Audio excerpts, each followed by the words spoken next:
என்னங்க எல்லாம் எப்படி இருக்கிறீங்க? இந்த வீடியோவில் வந்துட்டு புதுசாக யாராச்சும் ஒருத்தர் கார் எடுக்கிறாங்க அப்படின்னா இன்னைக்கு இருக்கிற சூழ்நிலையில நிறைய கன்ஃபியூஷன்ஸ் இருக்குது. ஏன்னா டீஸ் வெஹிக்கிள் இன்னும் எத்தனை நாளைக்கு வந்துட்டு லீகலாக வேலிடாக இருக்கும் அப்படிங்கிறது தெரியல. அதே மாதிரி எத்தனால் மிக்சிங் கொண்டு வந்து பெட்ரோலில் ஒரு குழப்பத்தை கொண்டு பண்ணிட்டாங்க. அதுக்கப்புறம் ஹைபிரிட் டெக்னாலஜி வந்துட்டு ஸ்டில் பெட்ரோல் டீசலில் தான் ரன் ஆகுது. அதில் வந்து போத் என்ஜினும் இருக்குது, மோட்டாரும் இருக்குது, பேட்டரியும் இருக்குது. மெயின்டெனன்ஸ் காஸ்ட் எப்படி இருக்கும் அப்படிங்கிறது வந்துட்டு ஒரு கொஸ்டினாக இருந்தாலுமே நிறைய பேர் வந்துட்டு ஹைபிரிட் அடாப்டேஷனுக்காக போகிறாங்க. அது நல்ல விஷயம்தான், நான் வந்துட்டு கண்டிப்பாக அதை வரவேற்கிறேன். அப்புறம் நிறைய பேர் வந்து பியூர் ஈவிக்கும் வந்து மாறிக்கிட்டு இருக்கிறாங்க. இதில் பார்த்தீங்கன்னா நம்ம இந்தியாவில் 2025 டிசம்பர் வரலுமே பார்த்தீங்க அப்படின்னா சிங்கிள் டிஜிட் பர்சன்டேஜில் தாங்க அடாப்டேஷன் இருந்துச்சு. லைக் அரௌண்ட் 4 to 6% தான் இருந்துச்சு இந்தியாவோட டோட்டல் இவி சேல்ஸ் ஆகட்டும், இல்லைன்னா இவி அடாப்டேஷன் ஆகட்டும். அப்படி இருக்கும்போது இந்த டைம் 2026 ஜூனில் மட்டுமே, ஜனவரியிலிருந்து இந்த ஜூன் வரையிலும் இவியோட க்ரோத் வந்து 40% தான் இருக்குது. இவி சேல்ஸோட க்ரோத் வந்து 40% இன்க்ரீஸ் ஆகிருக்குது. அப்போ ஓவரால் அடாப்டேஷன் பார்த்தீங்கன்னா இந்தியாவில் இப்போ 12% கிராஸ் பண்ணிருச்சு. அப்படின்னு என்ன அர்த்தம்? நிறைய பேர் வந்து இவி மேலே நம்பிக்கை வச்சு இவியை வந்துட்டு வாங்க ஆரம்பிச்சிட்டாங்க அப்படிங்கிறத அர்த்தம். இன்னமும் கொஞ்சம் பேர் வந்துட்டு இவி மேலே இன்னும் நம்பிக்கை வரல. ஏன்னு கேட்டோன்னா அதோட பேட்டரி டெக்னாலஜி தான். அந்த பேட்டரி டெக்னாலஜியில் இருக்கிற ஃப்ளாஸ்.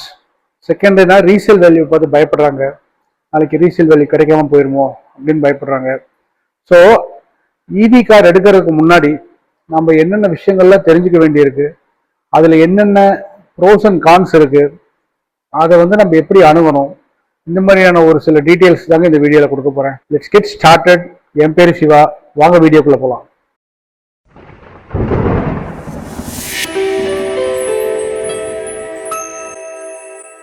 ஸோ நம்ம இவி வெஹிக்கிளை பொறுத்தவரையிலும் ஃபர்ஸ்ட் ரெக்குவயர்மெண்ட் என்னன்னு பார்த்தோன்னா, வீட்டில் வந்து ஒரு சார்ஜிங் இன்ஃப்ராஸ்ட்ரக்சர் கிரியேட் பண்ணுறது தாங்க. ஸோ இந்த சார்ஜிங் இன்ஃப்ராஸ்ட்ரக்சர் வந்துட்டு உங்களுடைய தேவைக்கு தகுந்த மாதிரி தான் இருக்கணும். ஏன்னா கம்பெனியில் வந்துட்டு ஒரு கார் எடுக்கும்போது அவங்க 3.3 கிலோவாட் சார்ஜர் கொடுக்குறாங்க பை டிஃபால்ட். 24 கிலோவாட் பேட்டரி என்ன மாதிரி டியாகோ வச்சிருந்தீங்க அப்படின்னா, அப்போ அது வந்து ஒரு 8 to 10 ஹவர்ஸில் வந்துட்டு 3.3 கிலோவாட் வச்சு உங்களால் சார்ஜ் பண்ணிக்க முடியும். Which is like overnight சார்ஜிங்கை பற்றி நான் பேசுகிறேன். நம்ம மொபைல் ஃபோனை வீட்டுக்கு வந்தோன்னா நைட்டு சார்ஜ் போட்டுக்கிறோம், அடுத்த நாள் எடுத்து யூஸ் பண்ணிக்கிறோம், மறுபடியும் நைட்டு சார்ஜ் பண்ணிக்கிறோம். அந்த மாதிரி நம்ம காரை வந்து யூஸ் பண்ணிக்க முடியும். அது வந்து ஓவர் நைட் சார்ஜிங் இருக்கிற வேலை தான். இப்போ இதையே தாண்டி ஒரு 40 கிலோவாட் போச்சு அப்படின்னா, அப்போ எனக்கு வந்து 16 மணி நேரத்துல இருந்து 20 மணி நேரம் ஆகுது 40 கிலோவாட் பேட்டரியை சார்ஜ் பண்ணுறதுக்கு. இது வந்து எப்படின்னா 20 to 80%, 20 to 100% சார்ஜ் பண்ணுறதுக்கு. இங்கே எல்எஃப்பி பேட்டரி டெக்னாலஜி போனீங்க அப்படின்னா, அந்த பேட்டரி வந்து ஒவ்வொரு தடவை சார்ஜ் பண்ணும்போதும் 100% சார்ஜ் பண்ண வேண்டியது ரொம்ப அவசியங்க. அப்படி இல்லைன்னா செல் இம்பேலன்ஸ் ஆகி சடனாக வந்து ரேஞ்ச் ட்ராப் ஆகிறதுக்கான நிறைய வாய்ப்புகள் இருக்கு. ஏன் வந்து எல்எஃப்பி பேட்டரிக்கு அப்படின்னா, எனக்கு வந்து லாஸ்ட் டைம் எல்எஃப்பி பேட்டரியில் வந்துட்டு இந்த மாதிரி ரேஞ்ச் செல் இம்பேலன்ஸ் ஆன ப்ராப்ளம் இருந்தப்ப அவங்க 8 சைக்கிள் என்ன அப்படி தான் பண்ண சொன்னாங்க. 20லேருந்து 100% வரை சார்ஜ் பண்ணி கொண்டுட்டு வாங்க அப்படி தான் சொன்னாங்க, டெலிமெட்ரிக் டேட்டா எடுக்கிறதுக்கு. ஸோ எல்லா டைமும் இப்படி தான் பண்ணி ஆகணுமா அப்படின்னா அப்படி கிடையாது. மோஸ்ட் ஆஃப் த டைம் அப்படி பண்ணிக்கலாம். நம்மளால முடியாத டைம்ல நம்ம வந்து இல்லை 60% சார்ஜ் இருக்கு, எனக்கு ஒரு அர்ஜென்ட் வேலை இருக்கு, நான் போயிட்டு வரணும் அப்படின்னு தாராளமாக பண்ணி எடுத்துட்டு போகலாம். பட் அதையும் ஒரு பழக்கமா வச்சுக்கூடாது, அவ்வளவுதான் சொல்றது. ஸோ எல்எஃப்பி பேட்டரியில இது ஒரு இது இருக்கு. ஸோ அதனால வந்து என்னன்னா, நம்ம ஓவர் நைட் சார்ஜ் பண்றதுக்கு நம்மளோட சார்ஜிங் ரெக்குவயர்மெண்ட்டுக்கு தகுந்த மாதிரி நம்ம வீட்டுக்கு வந்து எதர் 7.2 கிலோவாட் சார்ஜரோ, இல்லைன்னா வந்துட்டு 11 கிலோவாட் சார்ஜரோ, இல்லைன்னா 3.3 கிலோவாட் சார்ஜர் போதுமா இருந்துச்சு அப்படின்னா தாராளமாக அதையும் யூஸ் பண்ணிக்கலாம். இப்போ என்எம்சி பேட்டரி இருக்குதுன்னு வச்சுக்கோங்க. இப்போ என்னோட வந்து 50 கிலோவாட்ஸ் 51 கிலோவாட்ஸ் என்எம்சி பேட்டரி கியா காரன்ஸ் கிளாவிஸ் இவி இருக்கு. அதில் நான் வந்து ஒரு 24% நான் சார்ஜ் போட்டேன் அப்படின்னா, ஈவினிங் ஒரு அரௌண்ட் ஒரு 6 o'clock நான் சார்ஜ் போட்டேன் அப்படின்னா, காலையில் ஒரு 7:30 எனக்கு மறுபடியும் வெஹிக்கிள் தேவைப்படுது. ஸோ அந்த 7:30 டைமில் நான் எடுத்துகிட்டு போகணும் அப்படின்னா அதுக்குள்ளே எனக்கு வந்து ஒரு 80% சார்ஜ் எனக்கு நடந்துருது. அப்போது 20 to 80, அதாவது 60% சார்ஜ் போடுறதுக்கு எனக்கு அரௌண்ட் ஒரு 13 to 14 hours எனக்கு தேவைப்படுது. ஸோ அந்த டைம் எனக்கு இருக்குது. அதனால எனக்கு 3.3 கிலோவாட் சார்ஜர் எனக்கு போதுமாக இருக்குது. சப்போஸ் நான் ஒரு நாள் லேட்டாக வரேன்னு வச்சுங்க, வீட்டுக்கு ஒரு 10 மணிக்கு வரேன், ஆனால் அடுத்த நாள் காலையில் நான் 7 மணிக்கு எந்திரிச்சு கிளம்பணும். அப்போ வந்து நான் 3.3 கிலோவாட் சார்ஜரை நம்பிட்டு இருந்தேன்னா எனக்கு வந்து அடுத்த நாளுக்கு வந்து எனக்கு கார் இருக்காது. ஸோ அதனால நான் வந்துட்டு 11 கிலோவாட் சார்ஜரும் வச்சுக்கிறேன். இந்த பிரச்சனையே எனக்கு வேண்டாங்க. நான் ஐஸ் வெஹிக்கிள் வந்து கொண்டு போய் பங்க்கில் ஃபில் பண்ணுற மாதிரி இந்த காரை கொண்டு போய் நான் டிசி ஃபாஸ்ட் சார்ஜிங் பண்ணிக்கிறேன் அப்படின்னு சொல்லி சொன்னீங்கன்னா அது முடியாதுங்க. ஏன்னா டிசி ஃபாஸ்ட் சார்ஜிங் நீங்கள் கண்டினியூஸாக போட்டுக்கிட்டே இருந்தீங்க அப்படின்னா உங்கள் காரோட பேட்டரி லைஃப் வந்து கண்ணா பின்னான்னு குறைஞ்சிருங்க. அதனால் டிசி ஃபாஸ்ட் சார்ஜிங் அப்படிங்கிறது வந்துட்டு தேவைப்படும் போது மட்டும் போட்டுக்கிறதுக்கு, மற்றபடி ஏசி சார்ஜர் வேணால் போட்டுக்கலாம். ஏசி சார்ஜிங் எல்லாமே வந்து ஒரு ஸ்லோ சார்ஜிங்காக தான் கன்சிடர் பண்ணுறது. உங்களுடைய சார்ஜிங் சைக்கிள் எப்படி இருக்குது, அதோட ரெக்குவயர்மெண்ட்ஸ் என்ன இருக்குது அப்படிங்கிறதுக்கு தகுந்த மாதிரியான ஒரு சார்ஜர் நீங்கள் வாங்கணும். நீங்கள் எந்த சார்ஜர் வாங்கினாலும் அதில் வந்து 2 வகை இருக்குது. போர்ட்டபிள் சார்ஜர் இல்லைன்னா வந்து வால் மவுண்டட் சார்ஜர் இருக்குது. ஸோ நீங்கள் வால் மவுண்டட் சார்ஜர் வாங்கினீங்க அப்படின்னா உங்கள் வீட்டில் மட்டும்தாங்க செட்டப் பண்ண முடியும். போர்ட்டபிள் சார்ஜர்னா நீங்கள் எங்கே வேணால் எடுத்து கொண்டு போய் சார்ஜ் போட்டுக்கலாம். ஸோ அப்படி பார்க்கும்போது இந்த 7.3 கிலோவாட் சார்ஜர் இருக்கு இல்லையா, அதில் வந்து ஆம்பியர் வந்து சேஞ்ச் பண்ணி வச்சுக்க முடியும். ஸோ நீங்கள் அது 5 கிலோவாட்ல இருந்து நீங்கள் உங்களால் சார்ஜ் பண்ணிக்க முடியும். ஸோ நீங்கள் வந்து எப்பவுமே வந்துட்டு 7.5 தான் சார்ஜ் பண்ணணும்னு அவசியம் இல்லை. வாங்குறதுக்கு முன்னாடியே தெரிஞ்சு வச்சுக்கிட்டீங்க அப்படின்னா நீங்கள் வந்து உங்கள் காரை வந்து உங்கள் வீட்டில் மட்டும் சார்ஜ் போடுறது இல்லாமல் நீங்கள் வெளியே எங்கேயாவது எடுத்துகிட்டு போகும்போது அதுக்கான எக்ஸ்டென்ஷன் கேபிள் இதுக்கெல்லாம் கூட நீங்கள் கொஞ்சம் ரெடி பண்ணி வச்சுக்கலாம். ஸோ இதோடைய ரெக்குவயர்மெண்ட்ஸு இதோட டீட்டெயில்ஸை பற்றி நான் தனியாகவே ஒரு வீடியோ ஒன்று போட்டிருக்கிறேன். அந்த வீடியோவில் சொல்லாத டீட்டெயில்ஸ் தான் இப்போ நான் உங்ககிட்ட இவ்வளோ நேரம் சொல்லிட்டு இருந்தேன். ஸோ அந்த வீடியோவை நீங்கள் பார்த்துருங்க. நான் ஐகார்டில் வந்து உங்களுக்கு லிங்க் கொடுக்குறேன். அந்த லிங்க்கை நீங்கள் போய் பார்த்துருங்க. ஓகேங்களா? ஸோ நெக்ஸ்ட் வந்து பட்ஜெட்டிங்க. ஸோ பட்ஜெட்டிங்னு வரும்போது இப்போ வந்து உங்களுக்கு 10 லட்சம் ரூபாய்க்கு மேலே உங்கள் பட்ஜெட் இருக்குது அப்படின்னா தாராளமாக நீங்கள் வந்துட்டு இவி வெஹிக்கிள்க்கே போயிடலாம். டாட்டாவில் இருக்கிற ப்ராப்ளத்தை பற்றி நான் உங்ககிட்ட ஏற்கனவே டிஸ்கஸ் பண்ணிக்கிறேன். அது வந்து என்னுடைய டாடா டியாகோவில் நான் ஃபேஸ் பண்ண ப்ராப்ளம். அது 10% ஆஃப் த பீப்புள் வந்து அந்த ப்ராப்ளத்தை ஃபேஸ் பண்ணியிருக்கிறாங்க, இன்னமும் ஃபேஸ் பண்ணிக்கிட்டு தான் இருக்கிறாங்க. அதுக்கு காரணம் இந்த சிலிண்ட்ரிக்கல் செல்ஸ் பேட்டரி அப்படிங்கிறதையும் நான் சொல்லிட்டேன். ஸோ அந்த வீடியோ நீங்கள் பார்க்கல அப்படின்னா இந்த ஐ லிங்க்ல கொடுக்குறேன். அந்த வீடியோஸும் நீங்கள் போய் பார்த்துருங்க. அதை பார்த்தீங்கன்னா உங்களுக்கு ஒரு கிளாரிட்டி கிடைக்கும். ஸோ அப்படி பார்க்கும்போது இன்னைக்கு வந்துட்டு மெஜாரிட்டி ஆஃப் த பீப்புள் வந்து ஒரு 10 lakhsல இருந்து 12 lakhs பட்ஜெட் வச்சுக்கிறவங்களுக்கு கரெக்டான வண்டி அப்படின்னா பஞ்ச் இவி இருக்குதுங்க. பஞ்ச் இவி 2026 மாடலுக்கு அப்புறமா வர எல்லாமே வந்துட்டு பிரிஸ்மேட்டிக் செல்ஸ் தான் வருது. ஸோ பழைய ஸ்டாக் இருக்குது அப்படின்னு சொல்லிட்டு சீப்பாக கொடுக்கலாம் அப்படின்னாலும் கூட வாங்க வேண்டாம். பிரிஸ்மேட்டிக் செல்ஸ் பேட்டரி வாங்குங்க. அது கொஞ்சம் பெட்டராக இருக்குது. அது கொஞ்சம் பர்ஃபார்மன்ஸ் வந்து எனக்கு கொஞ்சம் பெட்டராக இருக்குது. அதே மாதிரி எம்ஜி வின்சரோடைய பிரிஸ்மேட்டிக் செல் பேட்டரியும் டாட்டாவும் வந்து ஒரே கம்பெனி கூட தான் டைப் வச்சுக்கிறாங்க. இந்த குவாலிட்டி எனக்கு கரெக்டாக தெரியாது. பட் அவங்க அதை வச்சுக்கிறாங்க அப்படிங்கிற அதுவே ஒரு நல்ல விஷயம் தான். நம்பி வாங்கலாம். ஆனால் அதுக்கப்புறம் என்னைய திட்டிடாதீங்க. என்ன உன்னை நம்பி தான் வந்து அந்த காரை வாங்கினேன் அப்படின்னு சொல்லி திட்டாதீங்க. ஏன்னா உங்களோட பட்ஜெட் அவ்வளோதான் இருக்குது. அப்படிங்கும்போது இன்னைக்கு ரேஞ்சில் வந்துட்டு அந்த பட்ஜெட்டோட வேல்யூவில் வேறு யாருமே கார் கொடுக்க மாட்டேங்கிறாங்க. என்ன பண்ணுறது? நீங்கள் அதை விட்டுட்டீங்க அப்படின்னா காமெட் போகலாம். காமெட்டில் வந்துட்டு உங்களுக்கு ஃபர்ஸ்ட் இனிஷியலாக நல்லா இருந்தாலுமே சிட்டி டிரைவிங் மட்டும் நல்லா இருந்தாலுமே கூட நாளைக்கு ஏதாச்சும் ஒரு நீடு நான் கொஞ்சம் வெளியில் போயிட்டு வர மாதிரி இருக்குது அப்படின்னாலுமே கூட அது கொஞ்சம் சிரமமாக தாங்க இருக்கும். ஏன்னா 3 பேர் 4 பேர் அக்காமடேட் பண்ணிட்டு போகிறது அப்படிங்கிறது கொஞ்சம் சிரமமாக இருக்கும். அதனால காமெட் விட்டுட்டு நீங்கள் பார்த்தீங்க அப்படின்னா வின்சர் இருக்குது. வின்சர் வந்து 35 கிலோவாட் பேட்டரி. அந்த வெஹிக்கிள் வந்து அந்த ரேஞ்சுக்குள்ளே வருது. ஸோ அந்த வெஹிக்கிளில் நீங்கள் வந்துட்டு சூஸ் பண்ணி எடுக்கிறதா இருந்துச்சு அப்படின்னா ஓகே. பட் 250 கிலோமீட்டர் அதோட ரேஞ்ச் வந்து நம்ம எக்ஸ்பெக்ட் பண்ணலாம். ஸோ 250 கிலோமீட்டருக்குள்ளே போயிட்டு வர மாதிரி இருந்தால் பரவாயில்ல, இல்லை அடிக்கடி நான் சார்ஜ் பண்ணிட்டு போகிற மாதிரி இருந்தால் பரவாயில்ல. ஸோ இந்த மாதிரியான ஒரு சில விஷயங்களை வந்துட்டு நீங்கள் பட்ஜெட்டில் கன்சிடர் பண்ணி எந்த வெஹிக்கிள் எடுக்கணும் அப்படிங்கிறத முடிவு பண்ணிக்கோங்க. அதே மாதிரி சார்ஜிங் ரெக்குவயர்மெண்ட்ஸும் முதல்ல சொல்லணும் இல்லையா, அதையும் மனசில் வச்சு எடுங்க. 15 lakhsக்கு மேலே இருக்குது பட்ஜெட், 15 lakhs மேலே இருக்குது அப்படின்னா உங்களுக்கு வந்து ஆப்ஷன்ஸ் நிறையவே இருக்குதுங்க. ஈவிட்டாரால இருந்து, கியால இருந்து, ஹுண்டாயில இருந்து நிறைய கம்பெனிஸ் வந்து உங்களுக்கு ஆஃபர்ஸ் இருக்குது. ஸோ என்எம்சி பேட்டரியில் வந்து கொஞ்சம் நல்ல கம்பெனியாக பார்த்துடுங்க. ஏன்னா லிக்விட் கூல்டு பேட்டரி சிஸ்டம் இருக்கிறதுனால தான் நான் கியாவுக்கு போனேன். ஸோ அதனால அந்த ஃபெசிலிட்டி அந்த மாதிரி நம்பிக்கைகரமாக அந்த கம்பெனியோட டெக்னாலஜி வந்து நம்பிக்கையாக இருக்கும் பட்சத்தில் தாராளமாக அந்த வெஹிக்கிளை வந்து நீங்கள் ஷார்ட் லிஸ்ட் பண்ணி தாராளமாக எடுத்துக்கலாம். என்எம்சி பேட்டரியில் இருக்கிற ஒரே பிரச்சனை வந்து தெர்மல் ரன்னவே. ஸோ அந்த thermal runaway NMC battery LFE பேட்டரியோட டிஃப்ரென்சஸ் என்ன அப்படிங்கிறத வந்துட்டு நான் தனியாக வந்து ஒரு வீடியோவாக மேக் பண்ணுறேன். ஸோ அது எப்படி வந்து சார்ஜ் பண்ணணும் அப்படிங்கிறத பற்றி நான் வீடியோஸும் நான் தனியாக மேக் பண்ணுறேன். இந்த வீடியோவில் வந்து நான் சார்ஜிங் ரெக்குவயர்மெண்ட்டில் அந்த எல்எஃப்இ பேட்டரி 100% சார்ஜ் பண்ணணும் அப்படிங்கிற அந்த கிரைட்டீரியாவை சொல்லியிருக்கிறேன். அது இல்லாமல் என்எம்சி பேட்டரியில் இருக்கிற மற்ற பிரச்சனைகளை சொல்கிறேன்.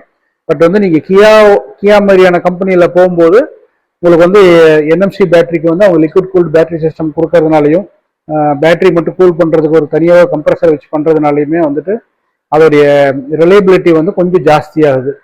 ஸோ அதனால் அந்த மாதிரியான கம்பெனிஸ் வந்து நீங்கள் சூஸ் பண்ணும்போது அதோட ஹிஸ்ட்ரிஸை கொஞ்சம் பார்த்துக்குங்க. அவங்க வந்து எந்த மாதிரி கமிட்டட், அவங்க குவாலிட்டியான இது கொடுக்குறாங்களா, அந்த மாதிரியான ஒரு சில ஹிஸ்ட்ரிஸை பார்த்து நீங்கள் சூஸ் பண்ணுங்கள். அதில் என்னை விட நீங்களே ரொம்ப நல்லா பண்ணுவீங்கன்னு எனக்கு தெரியும். ஸோ அதை மட்டும் நீங்கள் பார்த்து சூஸ் பண்ணிக்கோங்க. இப்போ இவி காரில் பட்ஜெட்டிங் அப்படின்னு சொல்லி போகும்போது கண்டிப்பாக நீங்கள் சோலார் போட்டுருங்க. எதுக்காக நான் சொல்கிறேன் அப்படின்னா, இன்னைக்கு வந்துட்டு இவி காரோட சேல்ஸ் வந்துட்டு அன்எக்ஸ்பெக்டடாக போயிட்டு இருக்குது. அப்போ இவியோட அடாப்டேஷன் ரேட் ஜாஸ்தி ஆச்சு அப்படின்னா அப்போ எலக்ட்ரிசிட்டியோட கன்சம்ஷனும் ஜாஸ்தி ஆகும் இல்லைங்களா? அந்த கன்சம்ஷன் ஜாஸ்தி ஆகும்போது சடனாக ஒரு ஸ்பைக் வந்துட்டு நம்ம கவர்மெண்ட் வந்து அதை எப்படி மிட்டிகேட் பண்ணும் அப்படிங்கிறது நமக்கு தெரியாது. அட்லீஸ்ட் வந்து இப்போ நம்ம கிட்ட இருக்கிற ஒரு ஆப்ஷன் என்ன அப்படின்னா, சோலாரை போட்டு நம்ம வந்து வீட்லயே எலக்ட்ரிசிட்டி ஜென்ரேட் பண்ணிக்கலாம். ஸோ அதனால நீங்க வந்து இவி கார் எடுக்கும்போது சோலாருக்கும் சொல்லிட்டு ஒரு பட்ஜெட் ஒதுக்கிடுங்க. ஒரு 3.3 கிலோவாட் சோலார் போடுறதுக்கு ஒரு 2 லட்ச ரூபா இன்னைக்கு தேதியில் ஆகுது. அது வந்து சப்சிடி கொடுத்துட்டாங்க அப்படின்னா உங்களுக்கு 1.25 லட்சம் தாங்க ஆகுது. சோலார் போட்டீங்கன்னா உங்களோட ரன்னிங் காஸ்ட் வந்து ரொம்ப குறையும்.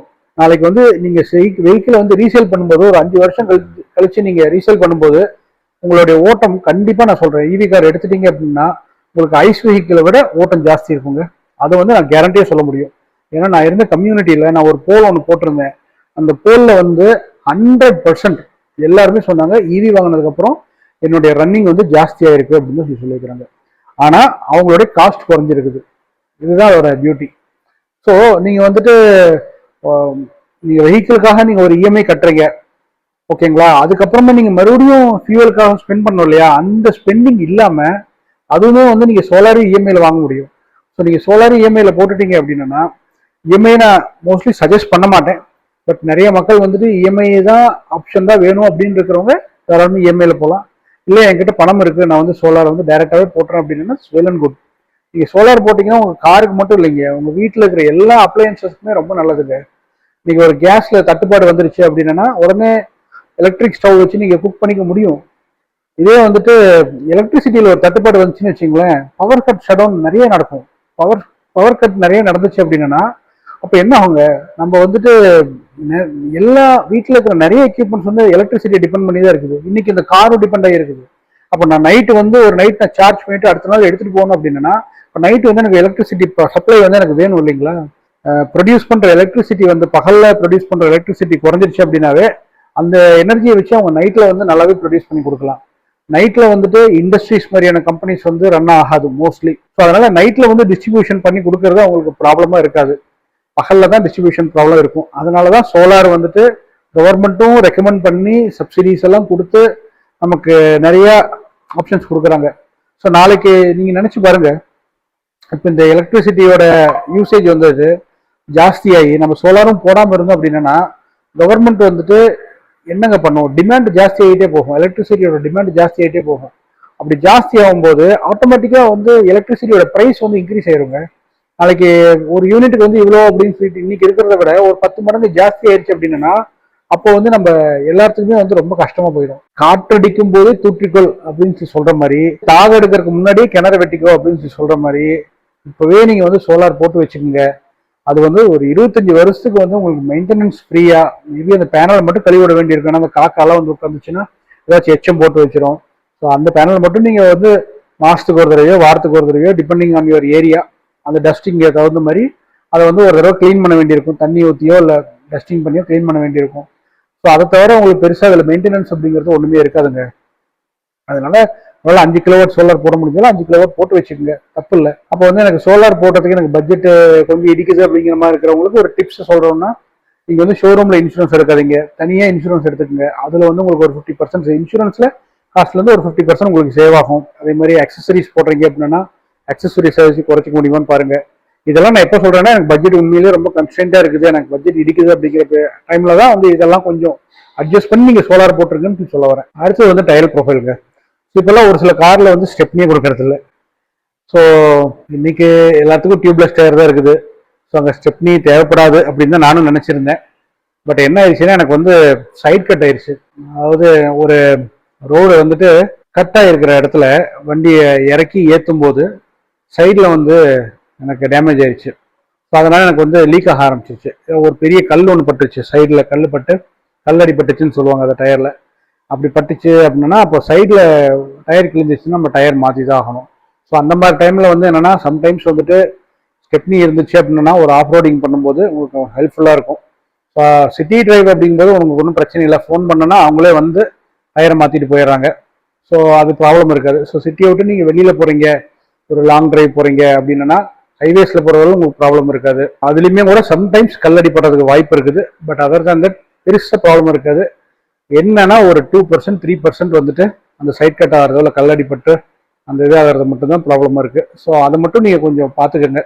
அது ஓகே அப்படின்னா உங்களுக்கு ஸ்டெப்னி இல்லாத வெஹிக்கிள் வாங்கினாலும் ஓகே தான்.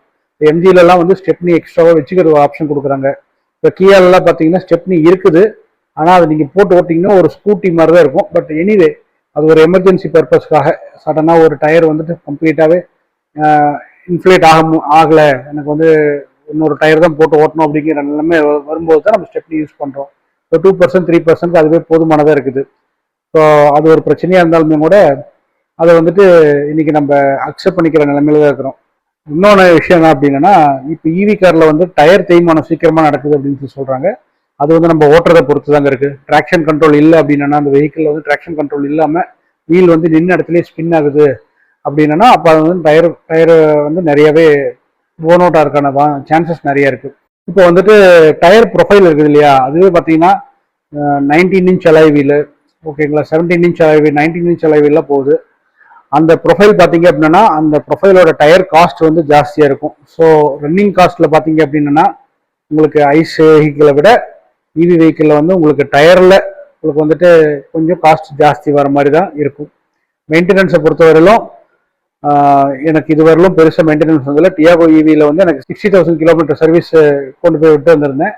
அப்போ வந்து அதாவது 58,000 கிலோமீட்டர் தான் ஓடி இருக்கு. பட் 60,000 சர்வீஸ் பண்ண சொல்லிட்டேன். அப்போ எனக்கு அரௌண்ட் 8,000 வந்துச்சு. எனக்கு லேபர் காஸ்ட் மட்டும் 4,000 வந்துச்சு. இன்னொரு 4,000 வந்துட்டு இந்த ஆயில், இந்த ஃபில்டர், இது எல்லாத்தையும் சேஞ்ச் பண்ணுறது, கூலண்ட் ஆயில், இது எல்லாமே கம்ப்ளீட்டாக மாற்றிட்டாங்க. ஸோ அந்த மாதிரி வந்துட்டு ஒரு 60,000 கிலோமீட்டர்ஸ் ஒன்ஸ் அந்த மாதிரி கொஞ்சம் ஹெவியாக வருது. மற்றபடி வந்து 1,000 ருபீஸ் அந்த மாதிரி தாங்க வருது. அதுவுமே வந்து அந்த கிளீனிங் சார்ஜஸ் இதுக்கு தான் வந்து எக்ஸ்ட்ரா இதே வழியே பெருசாக மெயின்டெனன்ஸ் அப்படிங்கிறது எதுவும் கிடையாது. ஸோ இவி காரில் மெயின்டெனன்ஸ் பெருசாக இருக்காது. ஆனால் இந்த டயர் வந்துட்டு ப்ரொஃபைலுக்கு தகுந்த மாதிரி உங்களுடைய மெயின்டெனன்ஸ் வந்து கொஞ்சம் அதிகப்படுத்தி கொடுத்தாலும் கொடுத்துரும். ஸோ அதை மட்டும் பார்த்துக்குங்க. அடுத்தது வந்து ரேஞ்சு. இப்போ நீங்கள் வந்துட்டு ஒரு 90% இல்லை 80% வந்து நீங்கள் ஹைவேஸில் தான் ஓட்டுவீங்க, பட் எனக்கு இவி தான் வேணும் அப்படிங்கிற மாதிரி இருந்துச்சு அப்படின்னா கண்டிப்பாக வந்து 500 கிலோமீட்டர்ஸ் ப்ளஸ் ரேஞ்ச் இருக்கிற வெஹிக்கிள் தாங்க நீங்கள் எடுக்கணும். ஏன்னா அடிக்கடி உங்களுக்கு சார்ஜ் போடுறதுக்கு டைம் இருக்காது. அதே மாதிரி டிசி ஃபாஸ்ட் சார்ஜிங் நீங்கள் போட்டீங்க அப்படின்னா ஒரு 100 கிலோவாட் சார்ஜிங் ஸ்பீடாகவும் இருக்கிற மாதிரியான ஒரு வெஹிக்கிள் எடுத்துக்கோங்க. அது இல்லாமல் நீங்கள் வந்து ஒரு 60 கிலோவாட் சார்ஜிங் இருக்கிற வெஹிக்கிள் ஸ்பீட் எடுத்துகிட்டு ஒரு 80 கிலோவாட்ஸ் பேட்டரி இருக்கிற ஒரு வெஹிக்கிள் நீங்கள் வச்சுருந்தீங்க அப்படின்னா அப்போ வந்து என்ன ஆகும், உங்களுக்கு வந்து வெயிட்டிங் டைம் ஜாஸ்தி ஆகும். அது வந்து ஃப்ரஸ்ட்ரேஷன் வந்து ஜாஸ்தி பண்ணிடும். இப்போது பேக் டு பேக் வந்து மீட்டிங் போகிற மாதிரியான பீப்புள்ஸ் இருக்கிறாங்க. அடிக்கடி வண்டி ஓட்டிக்கிட்டு மீட்டிங்ஸ் போகிறது, இல்லை வந்து ஒரு சேல்ஸ் ஆஃபீஸ்க்கு டைம் இல்லாமல் நிற்க ஓடுறாங்க இல்லையா, அவங்களுக்கெல்லாம் பார்த்தீங்க அப்படின்னா ஹைப்ரிட் வந்து ஒரு பெட்டர் சாய்ஸாக இருக்குங்க. இவி வந்துட்டு இல்லை நான் இவி வந்து கண்டிப்பாக எடுத்தே தீருவேன் அப்படிங்கிற மாதிரி இருக்கிறவங்க வந்துட்டு கண்டிப்பாக ஃபாஸ்ட் சார்ஜிங்கையும் ரேஞ்சு, உங்களோட பேட்டரி கெப்பாசிட்டி, அதை ரெண்டையும் பார்த்து எடுத்துக்கோங்க. அது ரொம்ப முக்கியமான விஷயங்க. அப்புறம் வெயிட் அதிகமாகவும் டயர் வந்துட்டு ஜாஸ்தி தேய்மானம் ஆகிறதுக்கு சான்சஸ் இருக்குது. So higher the battery capacity, higher the probability of the tyre getting ஓன்ட் அவுட். இதே வந்து அக்கேஷனல் லாங் ட்ராவலராக இருந்துச்சு அப்படின்னா ஒரு 350 to 400 ரேஞ்ச் இருக்கிற ஒரு வெஹிக்கிள் வந்துட்டு உங்களுக்கு கரெக்டாக இருக்குங்க. அக்கேஷனல் லாங் ட்ராவலர் அப்படின்னா அதிகமாக நான் வந்து சிட்டிக்குள்ளேயோ இல்லை டெய்லியும் வந்து கம்யூட்டு நான் போயிட்டு வர மாதிரி ஒரு 200 கிலோமீட்டருக்குள்ளே நான் போயிட்டு வீட்டுக்கு வந்துடுவேன், நைட்டு வீட்டுக்கு வந்துடுவேன் அப்படிங்கிற மாதிரி இருக்கிறவங்களுக்கு வந்துட்டு கண்டிப்பாக வந்துட்டு 350 to 400 கிலோமீட்டர்ஸ் ரேஞ்ச் இருக்கிற எந்த ஒரு வெஹிக்கிளாக இருந்தாலுமே கூட ஓகே தாங்க. நான் இதை சொல்கிற ரேஞ்ச் எல்லாமே வந்து ப்ராக்டிக்கல் ரேஞ்ச், ஹையர் ரேஞ்ச் கிடையாது. அவங்க சொல்கிறது வந்து இம்ப்ராக்டிக்கல் ரேஞ்சு. நீங்கள் ஏசியெல்லாம் போடாமல் ஒருத்தர் மட்டும் உட்காந்துக்கிட்டு 40 கிலோமீட்டர் ஸ்பீடில் போயிட்டு வந்துட்டு இருந்தீங்க அப்படின்னா அதே மாதிரி பெருசாக அமுத்தக்கூடாது, ஆக்சிலேட்டரி அமுத்தக்கூடாது, ரொம்ப சாஃப்டாக தான் ஹேண்டில் பண்ணணும், ரொம்ப லீனியராக தான் வந்து பவர் கொடுக்கணும். அந்த மாதிரி எல்லாம் கண்டிஷன்ஸ் இருக்குது. ஸோ அந்த கண்டிஷன்ஸ் எல்லாம் மீட் ஆச்சு அப்படின்னா நீங்கள் வந்து தாராளமாக அந்த மாதிரி வெஹிக்கிளுக்கு போய்க்கலாம். இல்லைன்னா பெட்டர் வந்துட்டு ரியல் வேர்ல்டு ரேஞ்சு பார்த்து நீங்கள் வெஹிக்கிள் எடுக்கிறது ரொம்ப ரொம்ப நல்லதுங்க. இல்லை அதிகமாக நான் வந்துட்டு லாங்கே போக மாட்டேன், ரொம்ப அக்கேஷனலாக தான் லாங் போவேன் அப்படின்னா உங்களுக்கு 250 300 கிலோமீட்டர்ஸ் ரேஞ்ச் இருந்தனாவே போதும், அந்த வெஹிக்கிள் எடுத்துக்கலாம். இப்போ நீங்கள் வின்சர்ல எடுத்துட்டீங்க அப்படின்னா அது ஒரு வெஹிக்கிள் வந்து நல்ல பெரிய வெஹிக்கிள் தான். ஆனால் உங்களுக்கு 13 lakhsக்குள்ளேயே வந்துட்டு உங்களுக்கு பேஸ் மாடல் கிடைச்சிருது வித் பேட்டரி. கண்டிப்பாக பிஏஎஸ்எஸ் மாடல் போயிடாதீங்க. அதில் போனால் வாழ்நாள் பூரா ஒரு கிலோமீட்டருக்கு வந்து நீங்கள் 2 ரூபா 3 ரூபான்னு சொல்லிட்டு கட்டிக்கிட்டே இருக்கணும். அதே மாதிரி மாதம் வந்து ஒரு 1500 கிலோமீட்டருக்காவது நீங்கள் கண்டிப்பாக ஓட்டி ஆகணும். ஓட்டினாலும் ஓட்டலினாலும் இந்த 1500 கிலோமீட்டர் ஓட்டினாதான் கணக்கு வச்சு அவங்ககிட்ட நீங்கள் பணம் கட்டிக்கிட்டே இருக்கணும். ஸோ அதில் வந்து எனக்கு எந்த பெனிஃபிட்டும் இருக்கிற மாதிரி தெரியலைங்க. அதுக்கு நீங்கள் டீசல் காரோ இல்லை ஹைப்ரிட் காருக்கோவே போய்க்கலாம். இவி காரோட மெயினே வந்துட்டு என்னன்னா நம்ம எலக்ட்ரிசிட்டி மூலிமா ஃபியூல் காஸ்ட்டை சேவ் பண்ணுறது தான். ஸோ அது பிஏஎஸ்எஸ் போகும்போது உங்களுக்கு அந்த சேவிங் கிடைக்காது. அதே மாதிரி எலக்ட்ரிசிட்டியில் வர தலைவலி இருக்குது பார்த்தீங்களா, நின்று சார்ஜ் போடுறது, இந்த தலைவலியும் எடுத்துக்கிட்டு அந்த ஃபியூல் காஸ்ட்டையும் கட்டிக்கிட்டு, ஸோ அதனால பிஏஎஸ்எஸ் வந்துட்டு பிஏஎஸ்எஸ் பேட்டரி ஆஸ் சர்வீஸ் வந்து டோட்டலி வந்து நான் அகெயின்ஸ்டுங்க. எனக்கு வந்துட்டு அது சத்தியமாக எனக்கு it doesn't make any sense for me. உங்களுக்கு அது அப்போதைக்கு அது கரெக்டாக இருக்கிற மாதிரி தெரியும், but over a period of time வந்து அது கண்டிப்பாக வந்து உங்களுக்கு கையை சுடுங்க. அப்புறம் வந்து பேட்டரியோட யூசபிள் ரேஞ்ச் வந்து எப்பவுமே 20% வச்சுக்கோங்க. இப்போ வந்து 350 கிலோமீட்டர் வந்துட்டு ரியல் வேர்ல்ட் ரேஞ்ச் போகும் அப்படின்னு சொல்லி 350 கிலோமீட்டர் வந்து கணக்கு போட்டு போகாதீங்க. அதில் வந்து ஒரு 20% ரிமூவ் பண்ணிடுங்க. அப்படின்னா ஒரு 280 கிலோமீட்டர் மட்டும் நீங்கள் ஓட்டுற மாதிரி கணக்கு வச்சுக்கோங்க.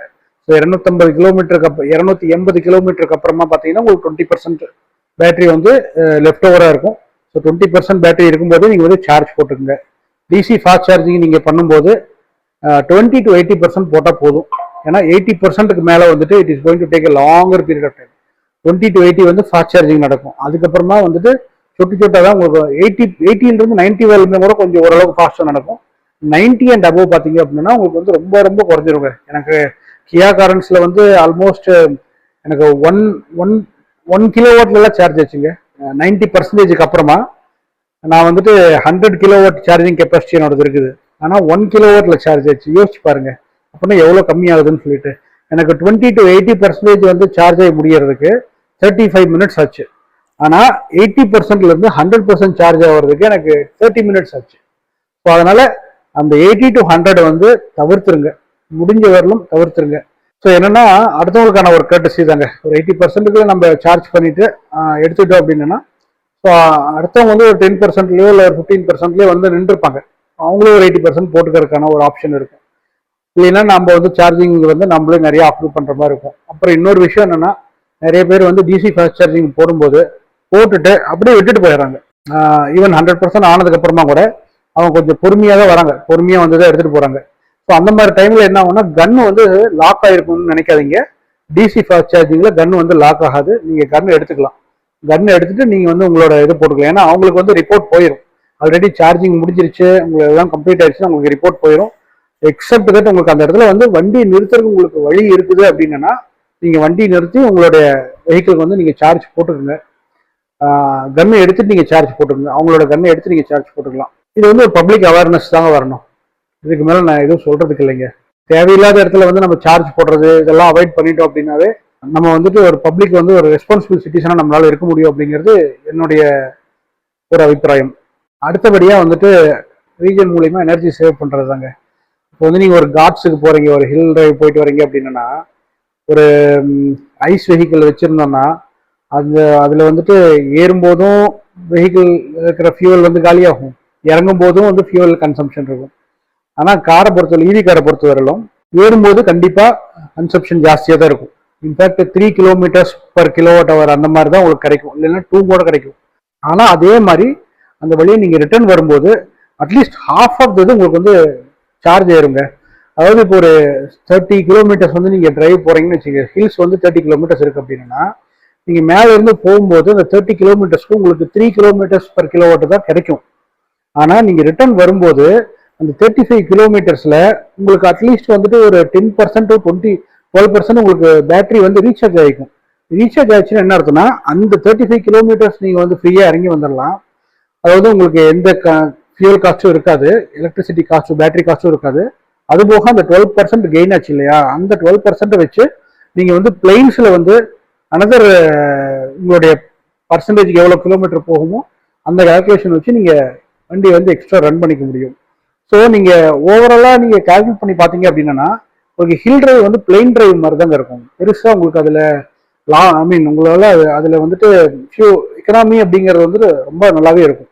அதாவது ஐஸ் வெஹிக்கிள் கம்பேர் பண்ணும்போது இந்த ப்ராப்ளத்தை சால்வ் பண்ணது வந்துட்டு ஹைபிரிட்ல எப்படின்னா ஐஸ் வெஹிக்கிளோட அட்வான்டேஜும் இருக்குது, அதே மாதிரி இவி காரோட அட்வான்டேஜும் இருக்குது அதுல. ஸோ அதனால hybrid technology is very good technology. நான் வந்துட்டு அதை வேண்டாம்லாம் சொல்ல வரல. நான் பியூர் இவி போறதுக்கான காரணம் என்னன்னா சஸ்டைனபிலிட்டினா தற்சார்பு. நான் வந்துட்டு என்னுடைய வீட்டில் நான் சோலார் போட்டுக்கிறேன். நான் யாரையும் டிபெண்ட் பண்ணி இருக்க மாட்டேன்.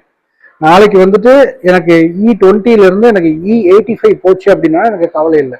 நம்ம நிதின் கட்காரி மினிஸ்டர் வந்து என்ன சொல்றாரு, நம்மளுடைய அந்நிய செலவணையை நம்ம குறைக்கணும் அப்படின்னு சொல்றாங்க. ஸோ அது வந்து பாலிடிக்ஸா இருந்தாலுமே கூட ஆஸ் எ இந்தியன் சிட்டிசனா பார்க்கும்போது அதுக்காக அவங்க எடுத்த மெஷர் எப்படி அப்படிங்கிறத வந்துட்டு ஒரு கேள்விக்குரியதோ சர்ச்சைக்குரியதாவோ இருந்தாலுமே கூட அந்த இன்டென்ஷன் வந்துட்டு கரெக்டானது தானே.